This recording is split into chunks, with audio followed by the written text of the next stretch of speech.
mean? The refs couldn't steal this one.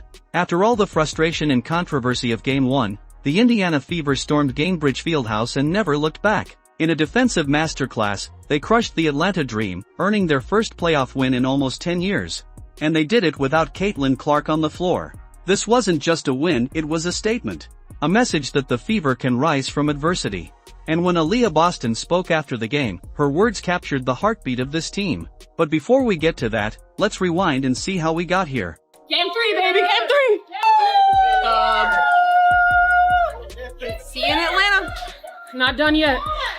One more. Jump in the chat, baby. Come on, come on. Need that. One more game, baby, one more game. Fans didn't just walk into Game 2 ready for playoff basketball. They walked in carrying anger. Game 1 still stung, controversial whistles, one-sided calls, moments that felt stolen. Some were calling it outright robbery.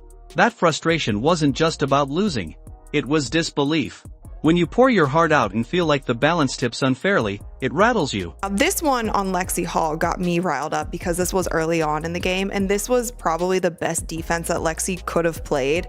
If you watch this play here, Ryan Howard is going down, Lexi Hall's guarding her, Ryan goes behind her back. Lexi doesn't touch her because she's backpedaling the whole time, she has her hands straight up. Like, this is really good defense that Lexi played here. And yet, the Fever had to carry more than just the weight of those emotions. They were missing 5 players. Clark, Cunningham, Coulson, Chloe BBY, and Ari McDonald gone. A playoff rotation cut razor thin. This could have crushed them before the ball even tipped. Head coach Stephanie White understood the stakes. Before the game, she said, there's got to be a desperation you play with and a sense of urgency you play with at all times. That wasn't just coach speak. It was a challenge. There's a certain desperation that has to come with how you play every possession. I didn't feel like in Game 1 we played with that desperate mentality that we needed, particularly when you look at 50-50 balls, when you look at how many times, we didn't get inside the three-point line for a defensive rebound and the ball hit the floor and they were able to get it. There's got to be a desperation that you play with and a sense of urgency that you play with at all times. We didn't have that consistently for 40 minutes in Game 1. I expect us to have it here tonight. Indiana didn't crumble under pressure, they thrived in it. With focus and grit, the Fever delivered a statement win that no whistle or stat sheet could diminish. Stephanie White wants to see her go downhill, be more aggressive offensively. This is a great matchup. Boston against Jones. Just a fun matchup between two big posts with size, with good. From the opening possession, Indiana didn't wait for momentum, they seized it. They scored first. They defended like their season depended on every possession. And they never gave the Dream a chance. Not one lead change. Not one tie. For the first time since 2002, the Fever went wire-to-wire in a playoff win. 40 minutes of control. That's how you erase the sting of Game 1, you give the refs nothing to dictate. Defense was the story. Atlanta thrives on perimeter shooting, but against Indiana, they couldn't breathe. In the first half, the Dream went just 1-4-10 from deep. By the final buzzer, 5-4-19 from 3. Barely 39% shooting overall. Their rhythm was gone. Every possession rushed. Indiana dictated everything. The refs? They were irrelevant. Great job! That was a masterclass on the defensive end of the game. Hell yeah, ladies, hell yeah. It really was. It really was. I mean, I'm so proud of you. Stepped up to the challenge, back against the wall, and our back is against the wall every fucking game. Come on. But y'all, look, I'm proud of you. We ain't finished though, right? We ain't finished. KK, way to be ready. Yeah! The second half, your aggressiveness, it was a difference maker. What it opens up with the gravity that you create is huge for us. You gotta stay aggressive. Hell yeah,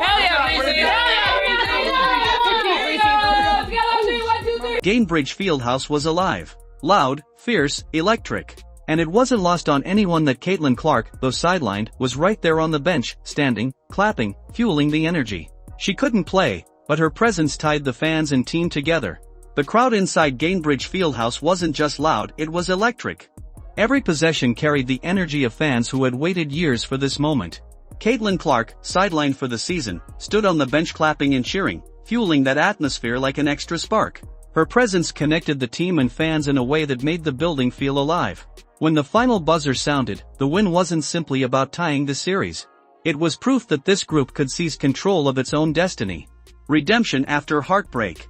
What carried Indiana wasn't one-star performance but the collective effort of everyone stepping forward. For Kelsey Mitchell, Lexi Hull, and Aliyah Boston, it was more than a game, it was their first home playoff appearance, something Indiana hadn't hosted since 2016. With 5 players missing, rotations were razor thin, but the Fever answered the question of who would rise. Kelsey, you've had a lot of moments with this franchise throughout the years. Where does leading them to a playoff win at home kind of rank among those? Oh, man, it takes a village. I think we all piggyback off each other within our group and our organization. So I think it took a collective group effort to be able to be here. And I think that our first win here was big for us because we've been resilient throughout the course of the year. And it was just, I don't know, it felt really good to see ourselves on top and do something great for a change. When it comes to us being resilient, have to fight off a lot of ups and downs, backs and forth. And so it felt good for us to really, come out on top tonight. Aliyah Boston anchored Indiana with calm dominance. She tallied 15 points, grabbed boards, and moved the ball with purpose. Atlanta's bigs had no answer as her strength inside forced constant adjustments. Each possession in the paint showed the Fever now have a centerpiece built for the grind of postseason battles. Stephanie White wants to see her go downhill, be more aggressive offensively. This is a great matchup. Boston against Jones. Just a fun matchup between two big posts with size, with good anything.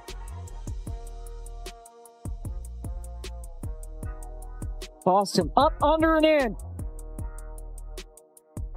What stood out to you about able to get going? It looked like there were some turnovers elsewhere, and so you kind of put it into your own hands and had that nice run before some foul calls. Yeah, I think for me, just continue to be assertive. Just reading the defense, trying to get good possessions going. If I just get the ball, feel it out, see where the ball needs to go next, whether that's shoot it or pass it. I mean, I'm just kind of just taking what the defense is giving me. Boston's impact went far beyond scoring. Every post touch forced Atlanta to collapse, and instead of stalling, she turned pressure into opportunity. Smart passes found cutters, shooters, and kept Indiana's offense flowing. What once slowed her down now fuels her growth. Against elite frontcourts, she's proving she can anchor the paint and flip double teams into weapons, silencing doubts about Indiana's interior strength. That sequence there at the end of the third quarter, just speak to the importance of that, and that kind of feel like sort of like the backbreaker for Atlanta, so to speak, when you.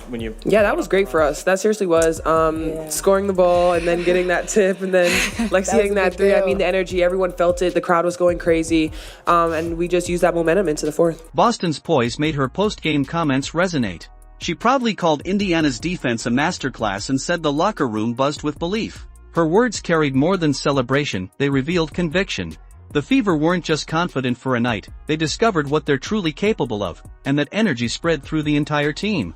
Speak to the emotions of a win like this. Kelsey already kind of touched on it, but what's the vibe like in the locker room after you get a dominating win? Yeah, I mean, everyone was happy. The vibes were really great. I think, just like Kel said, this was super big for us.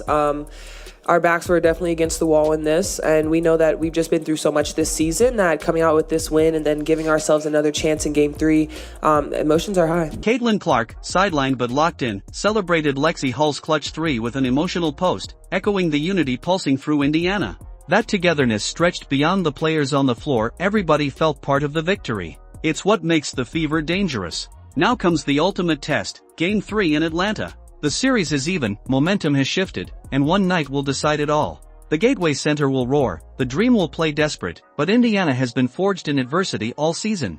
Carrying their Game 2 dominance into hostile territory is the challenge that defines them. Steph, for Game 3, how much does a win like this give you guys confidence that you can close out the series in a tough situation on the road? Yeah, I mean, I think that this is a group that's confidence has really never wavered. We've been in every kind of situation you can imagine, and we've been able to find ways to put ourselves in position to win, and this will be no different. Obviously, it's going to be on the opponent's home floor, but it doesn't matter. I think for us, our if we maintain our attention to detail, if we continue the defensive effort that we had tonight, and we shoot with confidence, we give ourselves a chance. And this group is continued to show their heart, their character, night in and night out. Indiana's victory was bigger than the score. It reignited the franchise's identity, built on grit, resilience, and unity, while ending nearly a decade without playoff success. Their 77-60 dominance silenced doubters and shifted momentum. Now everything rests on Game 3 in Atlanta, a defining chance to prove the Fever belong among the league's contenders again. Drop your thoughts in the comments. Hit like, subscribe, and turn on notifications so you never miss the next story.